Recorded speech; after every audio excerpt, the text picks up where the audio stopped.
Alright, here we go. The map, Neo Tornado. This is the PokerStrategy.com Team Liquid Star League. We have NonY in the bottom right as the white Protoss. In the top right, we have Idra as the orange Terran. Both players hugging the right side of the map. I think that NonY's probably feeling pretty hurt after that first game. This was a very, very simple game that we saw in game one, but at the same time, very, very high level as far as responses go. Like I've said before in some of these other games, very textbook as far as like educational when it comes to StarCraft. I really was pretty impressed. But look, one game already down for NonY. Andromeda is the map that if you get to the mid to the late game, you have an easier time against Terran. Big mains on there. You can do a lot of recalls. You can even go for a quick Reaver, for instance, and take the islands. Now we're on a different map, Neo Tornado, and this is probably a map that NonY has much less experience playing on because he hasn't been active lately. That's true. You know, Idra, of course, had to practice it quite a bit being on the CJ Entus Pro team. It's a map that has been in the league, so obviously, you know, he's played it quite a bit. So therefore, his builds should be pretty good. But last time, I really felt NonY should have won on this map when they last met. So I don't know, man. I've given NonY a chance still, but I'm just really stoked for Idra that he won that first game. That first win, I think Andromeda was such an important map for him to win. I think he played really, really smart. You know what I like about the way Idra's play has evolved over all this time is that he started out as this guy who was kind of stereotyped as, I'm going to get fast command center.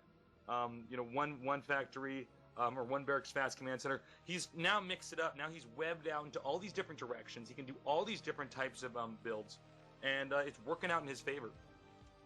Well, we see right now, Idra, he is walling in, and no gas. This is really interesting. I think what we're going to see here is what we saw Ghostly Terran do against Infernal, which is just go ahead and expand off of Marines. It's kind of a big map. Probably doesn't expect a lot of pressure from NonY.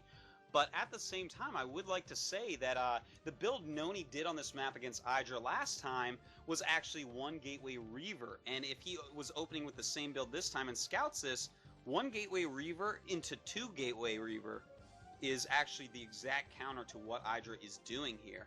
You know, you push with the Reaver on the bunker, you push with the Dragoons. It's impossible for Terran to hold because the siege tanks are a bit late. So, you know, we see the probe right now. He is harassing this command center a little bit, and I think he knows pretty much what's going on here from Idra. I think it's not something expected, but will NonY, you know, think on his feet really quick and figure out what to do here? I think so. He's a pretty smart player. What? Wait, what? Okay. What? Okay, looks like Idra GG'd out of there. I think Idra accidentally canceled his command center. That's the only line. Well, because it's not like the probe killed it. All right. This is all right. Well, we're going to go into game number 3.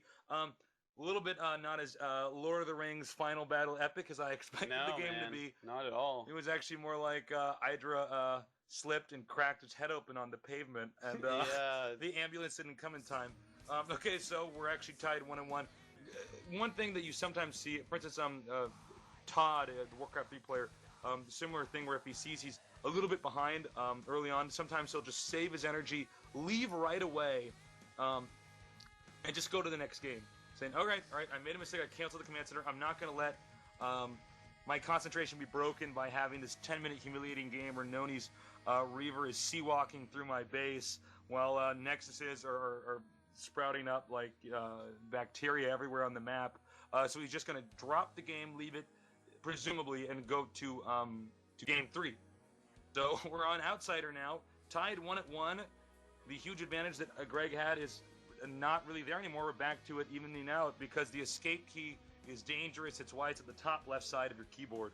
Yes, they thought about StarCraft when they designed the keyboard. That's right. And that's why they put it up there. I would like to point out, though, Idra did this once before, kind of, where he was playing, I believe it was Phoenix in ESWC. I believe, actually, we were casting that game, and he left after, like, a minute because, like, a probe was harassing him too hard or something. He was, like, really angry. So this guy, you know, still has a lot of anger in him as well, so that might factor into it. All right, so anyways, Outsider. This map, again, a map that's very, very good for Arbiter play. Yeah, it is. It's also a map where dropship play can be pretty tricky. I think it's a really cool map. It's not the most balanced map, but I think it.